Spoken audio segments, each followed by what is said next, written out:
জুলাই সনদ সই হবে আগামী বুধবার। উপদেষ্টাদের সেফ এক্সিটের প্রয়োজন নেই।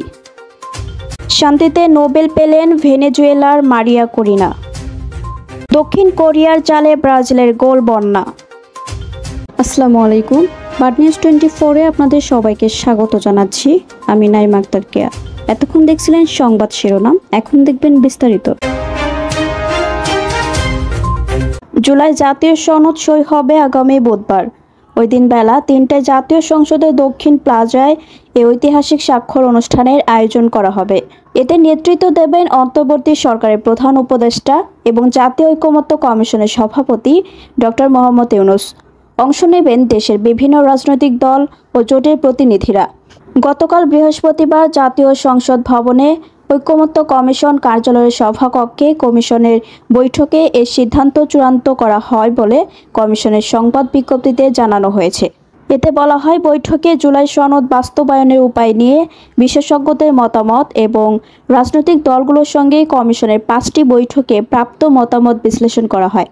বৈঠকে আশা প্রকাশ করা হয় যে বিশেষজ্ঞ ও রাজনৈতিক দলগুলো থেকে পাওয়া অভিমত বিশ্লেষণ করে খুব শিগগিরই বাস্তবায়নের উপায় সংক্রান্ত সুপারিশ এবং চূড়ান্ত করা জুলাই সনদ সরকারের কাছে জমা দেওয়া হবে। আইন উপদেষ্টা অধ্যাপক ডাক্তার আসিফ নজরুল বলেছেন, কোনো মহল অন্তর্বর্তী সরকারের উপদেষ্টাদের সেফ এক্সিট নিয়ে কথা বলছেন। আমি এটা নিয়ে নিশ্চিত করে বলতে চাই, উপদেষ্টাদের কারো সেফ এক্সিটের প্রয়োজন নেই।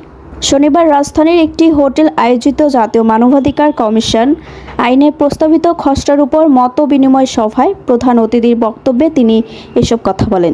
আইন মন্ত্রণালয় এই ইউএনডিপির যৌথ উদ্যোগে এই অনুষ্ঠানের আয়োজন করা হয়। তিনি বলেন, যারা আয়নাঘর, গুম, খুন, নির্যাতন, রাষ্ট্রের সম্পদ লুট, মানবাধিকার লঙ্ঘন, ভোটাধিকার হরণ করেছে, তাদের সেফ এক্সিট প্রয়োজন। সেই সেফ এক্সিটের জন্য আমরা কাজ করছি। আশা করছি দেশবাসীকে আমরা সেটা দেওয়ার সূচনা করতে পেরেছি। এবছর শান্তিতে নোবেল পেলেন ভেনেজুয়েলার মারিয়া করিনা মাচাদো পারিস্কা। আজ শুক্রবার নরওয়ের নোবেল কমিটি বিজয়ীর নাম ঘোষণা করে। মার্কিন প্রেসিডেন্ট ডোনাল্ড ট্রাম্প বারবার স্পষ্ট করে বলেছেন যে তিনি এই পুরস্কার চান, তবে তিনি পেলেন না। মারিয়া করিনা মাচাদো একজন রাজনীতিবিদ এবং শিল্প প্রকৌশলী, যিনি বর্তমানে ভেনেজুয়েলার বিরোধী দলীয় নেতা।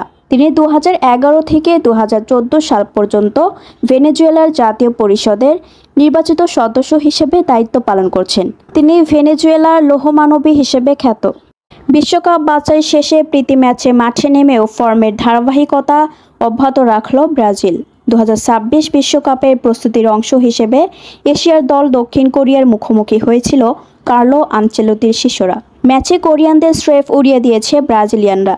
দাপুটে ফুটবল খেলে গোল উৎসব করে 5-0 ব্যবধানে বড় জয়ে বিশ্বকাপের জন্য চূড়ান্ত প্রস্তুতি পর্ব শুরু করল সেলেসাওরা।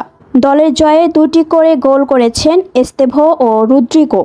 অন্য গোলটি করেছেন ভিনিসিয়াস জুনিয়র।